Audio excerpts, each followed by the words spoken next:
Praise be to God who reigns above the heavens. Praise be to God who dwells with our hearts. Let the majesty of creation worship in reverence. Let everyone pray in faith. Praise be to God.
It is a blessing to see each of you here today. I want to start our time of joys and concerns with a joy. Tim Cook, if you would come up forward. This was to have been presented to Tim in March of 2020. In fact, March would have been the whatever that last Sunday of March. Obviously, we had other things going on. The conference, each district, well, let's read it.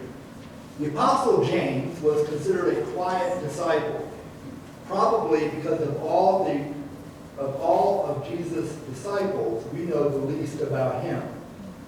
He was just a quiet, humble guy who did his work. He did nothing to call attention to himself.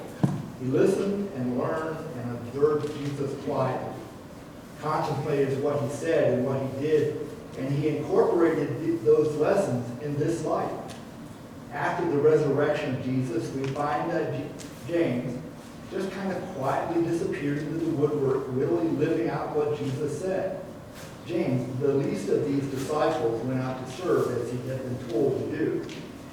God calls upon all of us to do simple acts of selfless service in his name. And that is exactly what our Peaks Subdistrict Quiet Disciples offers. Selfless service in God's name. And this was presented by the Peaks Lay Ministry Council co-chairs, Bill Cosby and Judy Stout.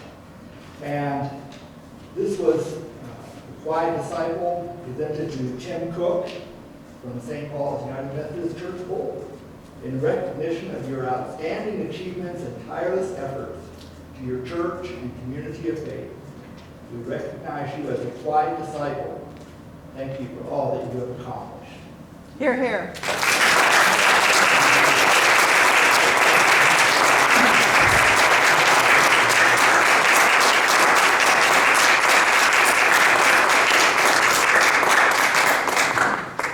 And we have one joy in particular this morning.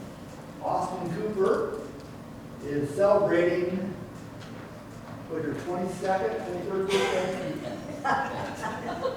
Just a few north of that. Okay, so make sure that you give him all due respect today. Now, I think, Joanne, you said he's 86. So, Austin and I were saying it's amazing with all that we have been through, not just this last year, but over the last 86 years. It's amazing that any of us have lived this long. So he must be doing something right. And how long have you been married, Austin?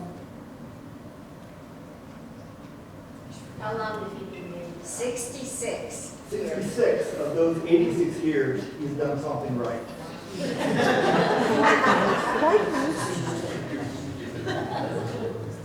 The joy this week from Sally Owen. A blessing for a new baby in the family, Chase Cameron Clark. All of 7 pounds, 14 ounces. The third boy for nephew Chris and family. So, new birth with the joy that brings to the world. And a joy to be here and have folks on Zoom. Hello, folks on Zoom. And we have a brand new microphone, so people on Zoom will be able to hear us much clearer and crisper than with just the microphone on the laptop.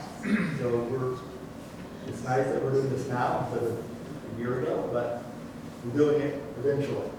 So be sure to tell your friends as they travel, and folks who may not be aware of what St. Paul is doing, that they can join us each week. And prayers for all who are worried or overwhelmed. I don't know if you saw, the Boulder County Health Department is reporting that the infection rate is going back up. We're about 2.2%, 2.3% this morning. We were down to like 0.4 2 weeks ago. So we're not out of the woods yet, and that's partially why we're still wearing masks while we sing. Had the circuit meeting last week with all the United Methodist churches in our immediate area, and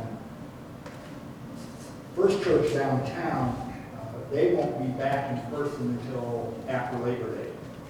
And everybody else is singing with masks. So that's why we're trying to be proactive and take care of the most vulnerable among us. And as Austin mentioned earlier to me, we want to lift up in prayer all those currently being affected by the wildfires in the West. If you go to the National Forest Service and see their map of where all the fires are, from Washington State, Frost particularly, and Utah. So we want to lift up those who are impacted directly by the fires, the wildlife, and the firefighters, that each of them might do their work in safety. Was there anything else? I'm not aware of any other particular joys or concerns. So let's gather our thoughts as we come before God on this Sunday morning.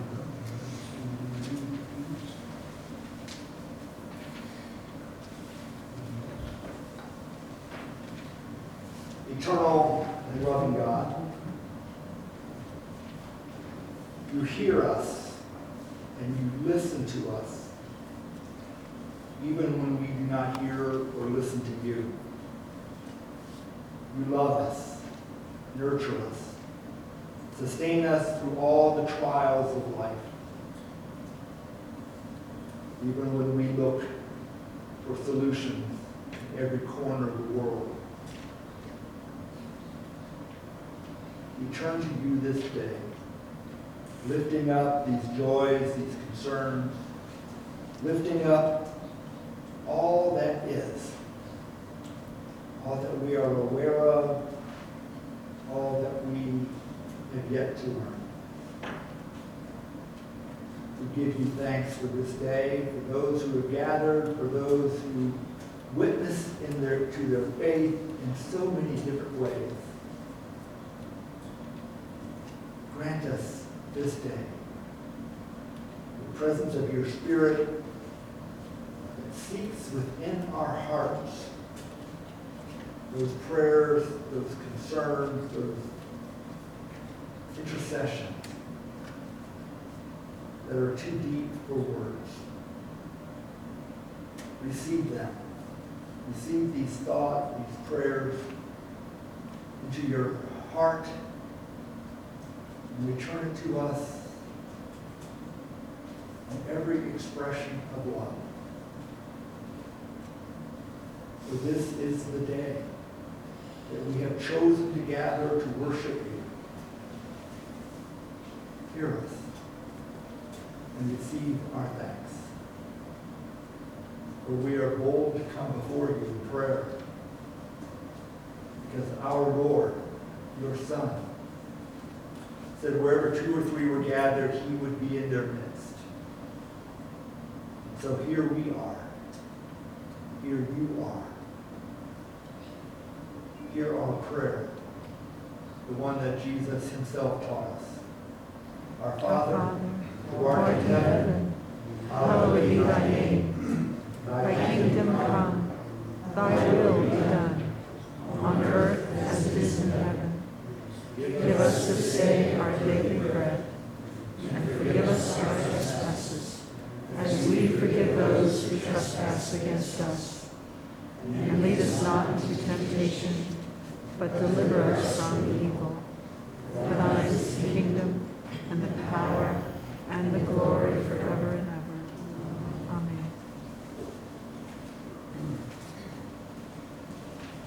Amen.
gathered around Jesus and told him all that they had done and taught. He said to them, "Come away to a deserted place, all by yourselves, and rest a while." For many were coming and going, and they had no leisure even to eat. And they went away in a boat to a deserted place by themselves. Now, many saw them going and recognized them, and they hurried there on foot from all the towns and arrived ahead of them. As Jesus went ashore, he saw a great crowd, and he had compassion for them, because they were like sheep without a shepherd, and he began to teach them many things. When they had crossed over, they came to land at Gennesaret and moored the boat. When they got out of the boat, people at once recognized Jesus and rushed about the whole region and began to bring the sick on mats to wherever they heard he was. And wherever he went, into villages or cities or farms, they laid the sick in the marketplaces and begged him that they might even touch the fringe of his cloak. And all who touched it were healed. Amen.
Continuing our series this summer, this morning we hear from the book of Baruch.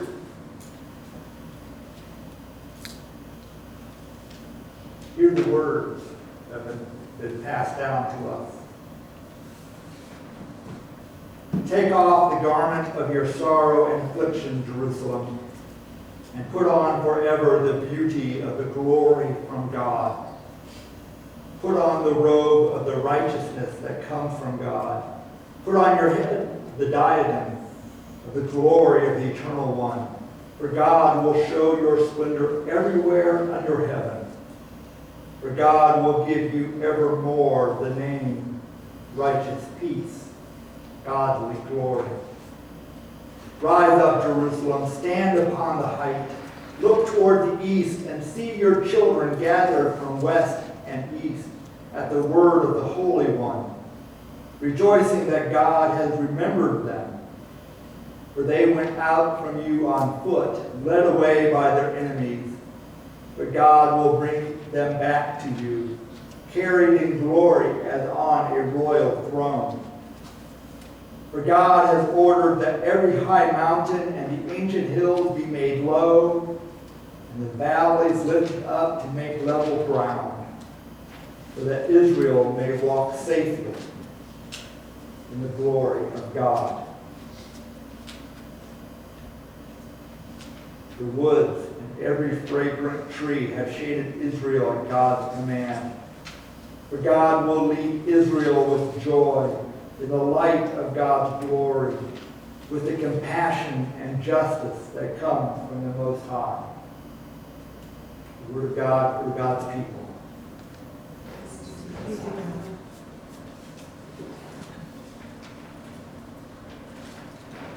Those of you who have read or are familiar with the prophet Jeremiah may be familiar with the name Baruch.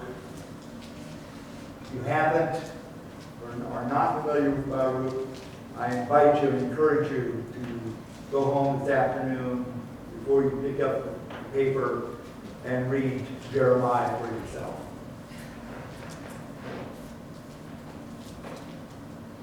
This is one of those books that Jerome, when he set about to retranslate the scriptures from Old Latin into then modern Latin, looked at Baruch and said, I just don't see it.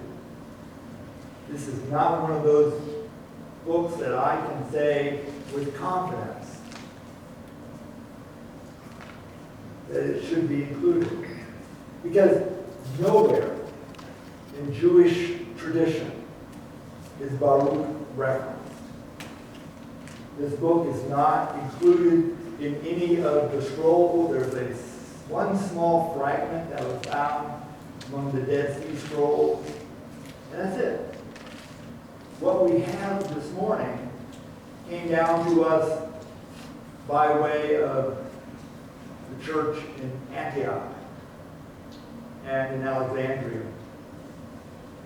So what is it? Why this book? Why the passage that I read? The passage that I read is part of a rather lengthy prayer and meditation that was offered. And it's almost 2.5 chapters of one prayer. You can be glad I didn't read the whole thing. But what do we know?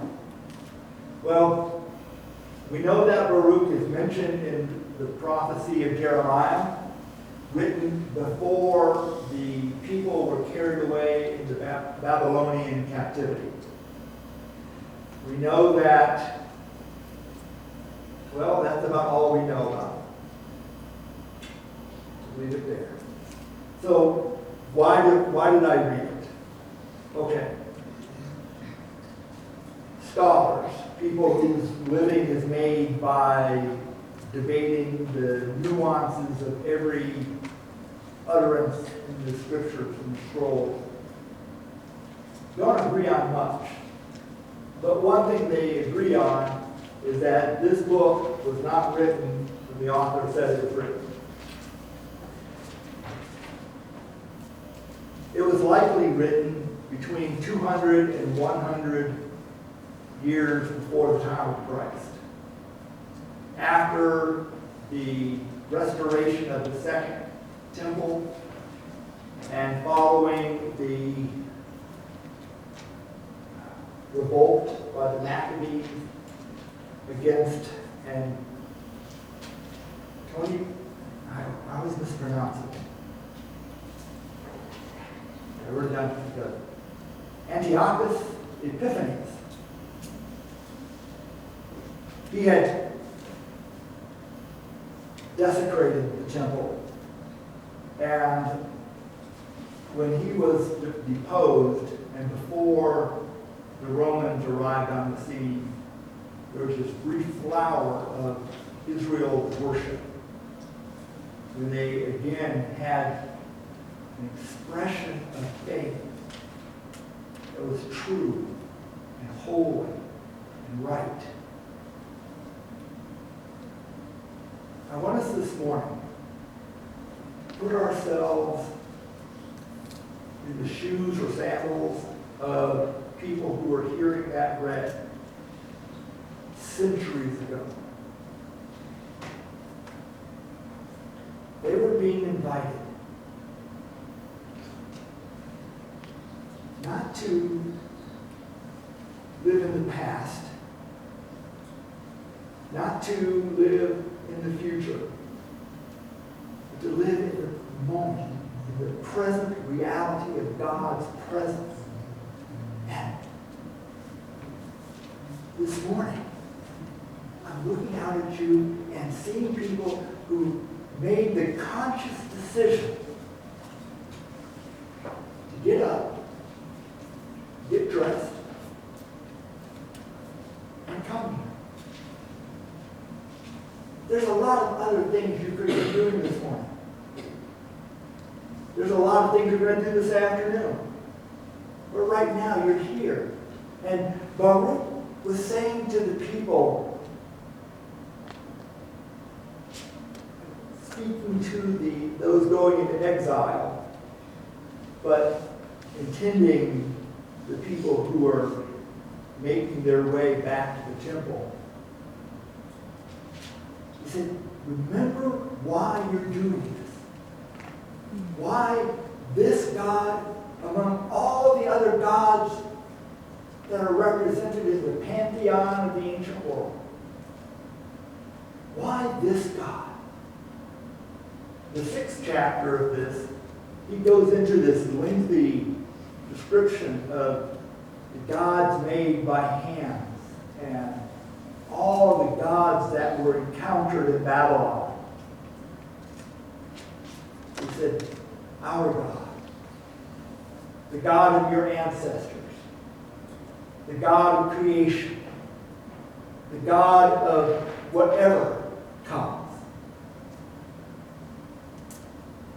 is known not by what you can hold, by what holds you. So this morning, I want us to take just a little bit, and I want you to think about where you are seated. I mean, consciously make a decision to look at where you are seated. Look at the things around you, the books, the cushion, the wood. Somebody made those things. Somebody decided they needed to be here.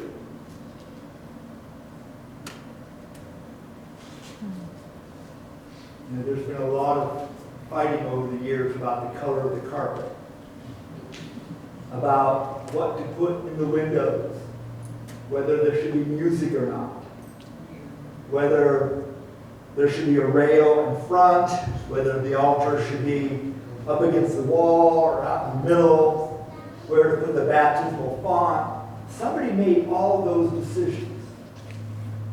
But the one decision that nobody else could have made is for you to decide to be here this morning. So while you're taking in all of this around us, I want you to take in why you are here. What is it that got you out of bed this morning and put within you the determination to put one foot in front of the other and to come here?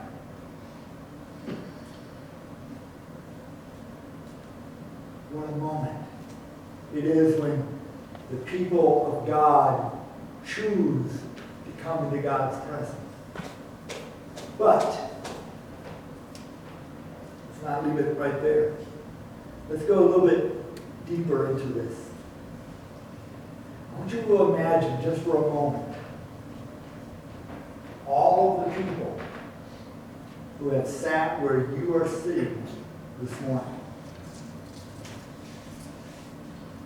All those years ago, whenever this sanctuary was finally erected and the pews arranged in this order, People for years have been coming into these doors and sitting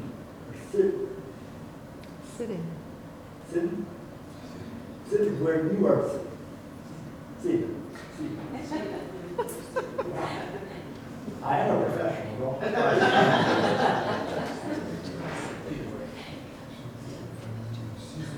People have been choosing to come here for decades. They have chosen to give of themselves with music, with reading, with bells, with prayer. They have chosen to give of themselves in service. And then there were times where they chose to sit where you are this morning. What was on their heart when they came into this sanctuary? What prayers did they offer? What prayers were whispered in their hearts? What joys, concerns were known?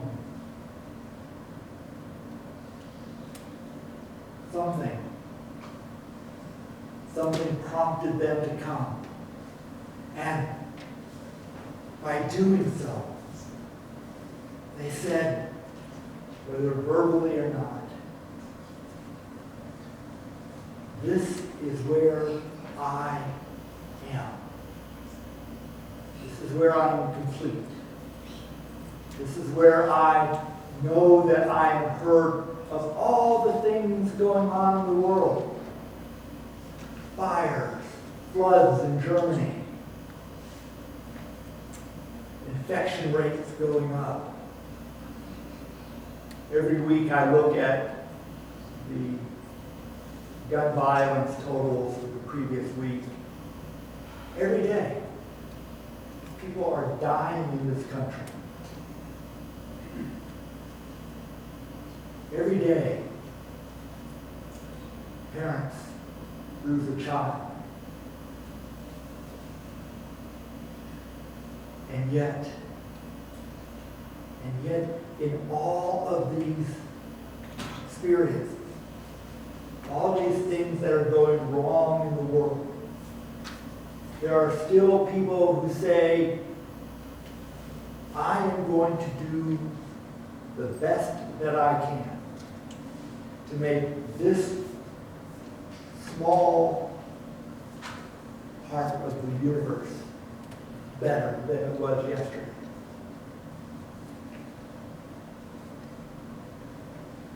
When Baruch wrote down those words, he said, take off the garment of your sorrow and affliction.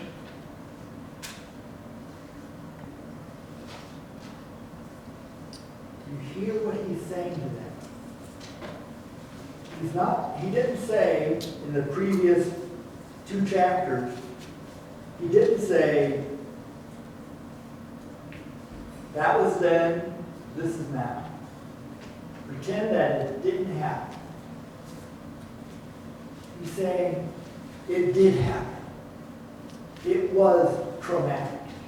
It was devastating to our people and our nation.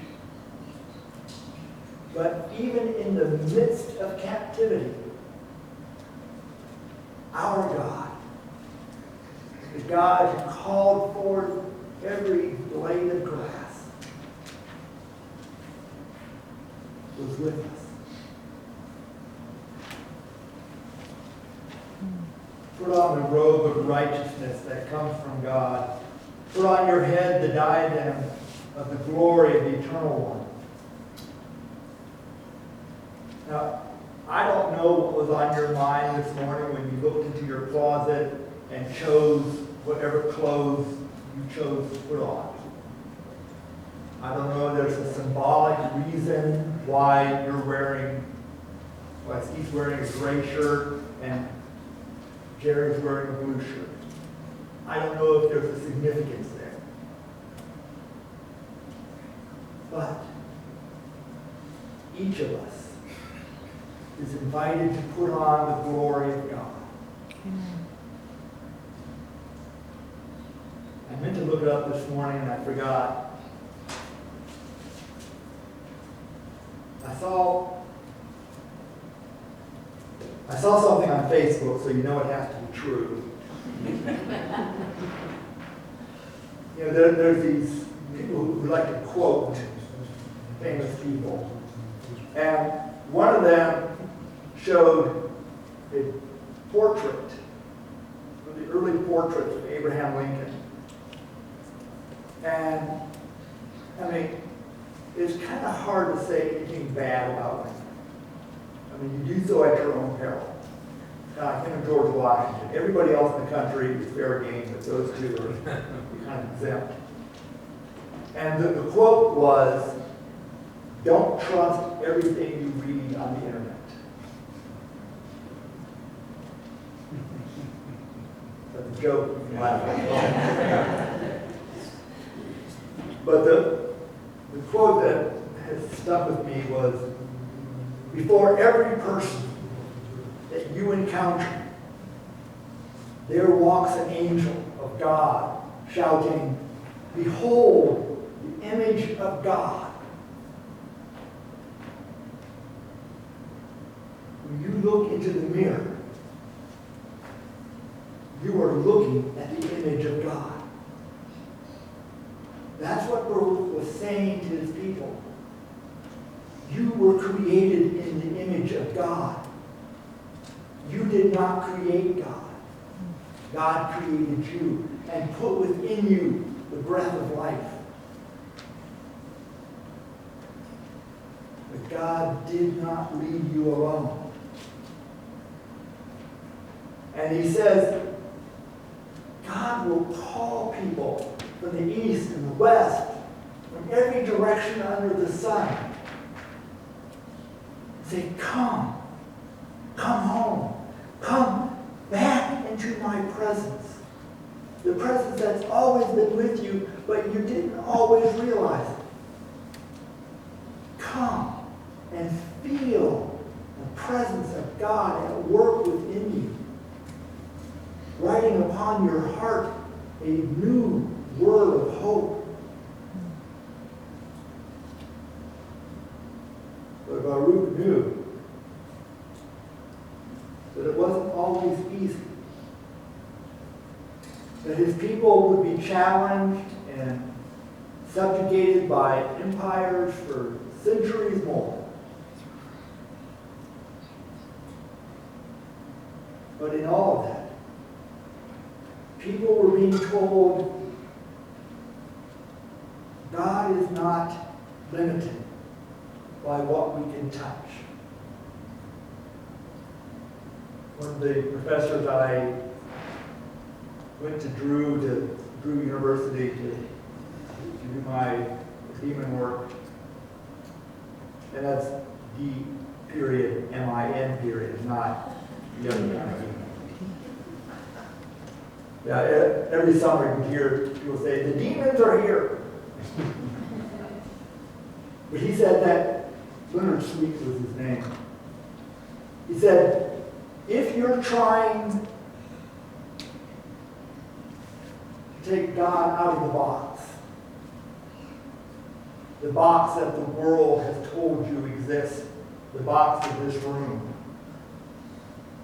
the box of our denomination, the box of our culture, you're thinking too small. He said, there is no box. Because the moment we can conceive of a box to put God in, we're determining that God is that big and no bigger. But when we say, this is amazing, this day, the sun rose without my doing anything about it. When I opened the door this morning to the front, there was a swift or swallow laying there. It crashed into the door. And it struck me that the God who created that creature, who was with it when it soared through the sky, when it made its nest in the rafters and made its nest on the floor, the same God who said, "This is good," was with that creature when it passed. And I put it in some on the ground and covered it with mulch. I said just a little prayer, giving thanks to God for blessing the world with that creature. And returning the creature, this little bird, back into the arms of its creator. In all we're doing, in all we have done here at St. Paul's for 57 years now, I believe God would see it this morning as something beautiful. Because you are beautiful. Because you were created in the image of God. But Baruch also says,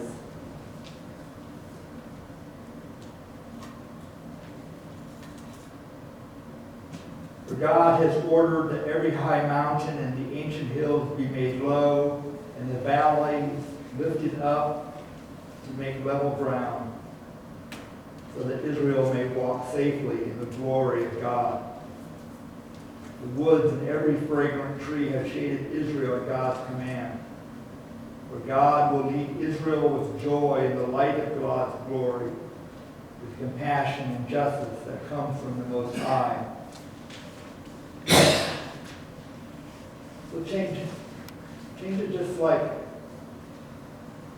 take off the garments of your sorrow and affliction, Wolford, and put on forever the beauty of the glory of God. Put on forever the robe of righteousness that comes from God. Put on your head the diadem of the glory of the Eternal One. For God will show your splendor everywhere under heaven. For God will give you evermore the name, righteous peace, godly glory.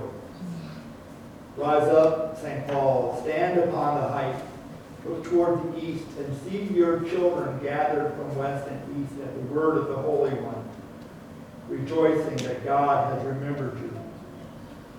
For you went out on foot,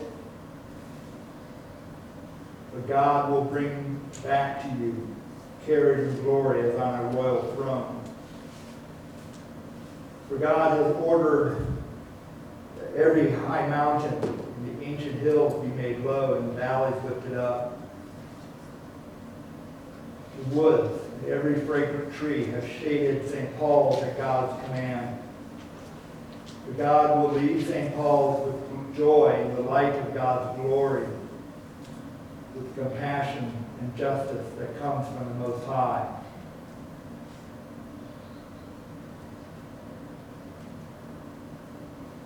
I don't know why Jerome and other commentators of the first few centuries of the church didn't see that as something to be followed and emulated, something that spoke to every time, age, every culture and language, every expression of God's love. That's where we are this morning. We can choose every day whether we will see God present in our life or whether we're going to try it on our own. With every breath you draw, you will choose whether to praise God or curse God, whether to blame God for what is wrong or to implore God to strengthen you.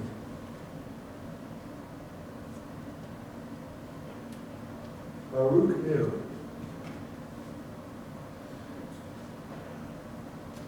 that it is easy for us. It is within each of us to give up. There's a lot easier ways to get through life.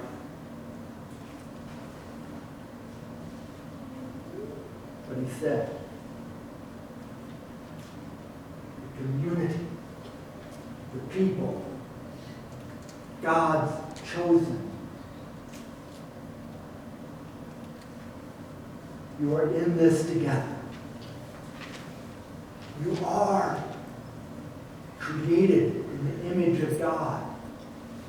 And you were chosen not because you're better, not because of who you are, but because of who God is. And this God has called you into this place.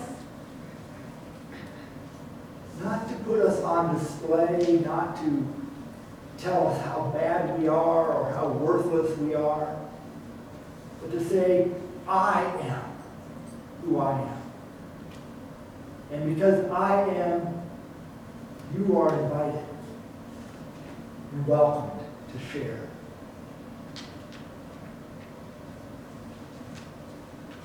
I believe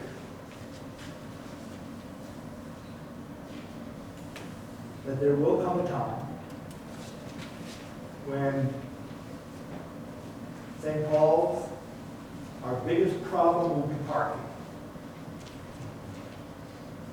I don't know why, I just think that.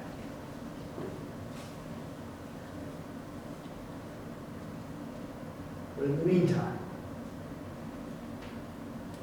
meantime, and until that time comes when Austin is out with a traffic panel and directing traffic and sending the golf carts to pick out somebody in the car parking area. Until that time comes, we are invited to prepare our hearts for the glory of God to be unfolded in our midst. But it is not a passive waiting. It is a time of active waiting.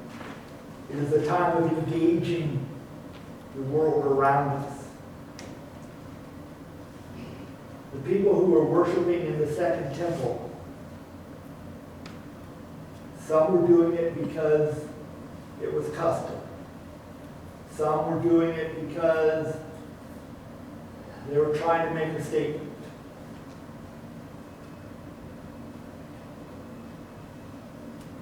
But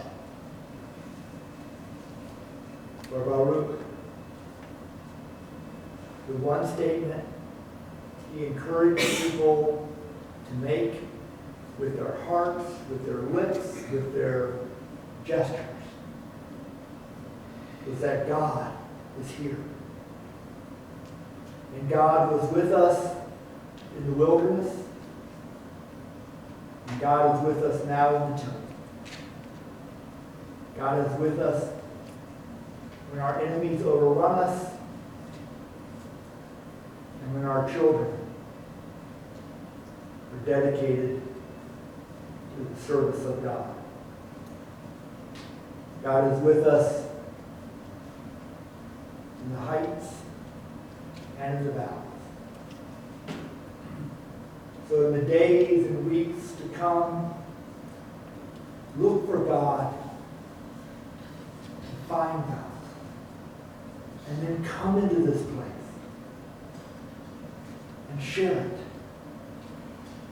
Share what God is doing in your life,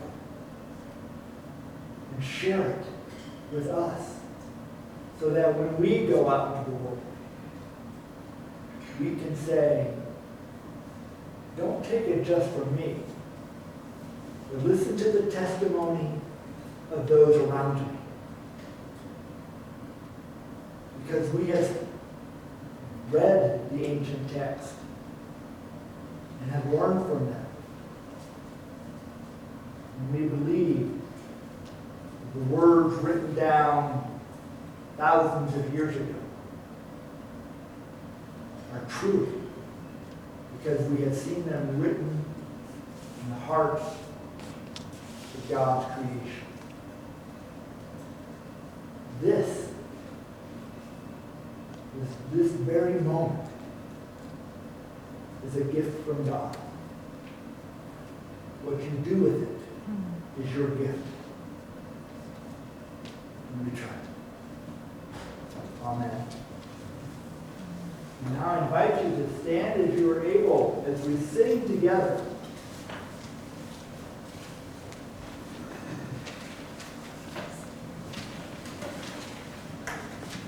Go make for all disciples.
As we sing with Louise, the Postlude.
You're invited to sit in the chair by the laptop and wave to the people on Zoom. I have a chair for you.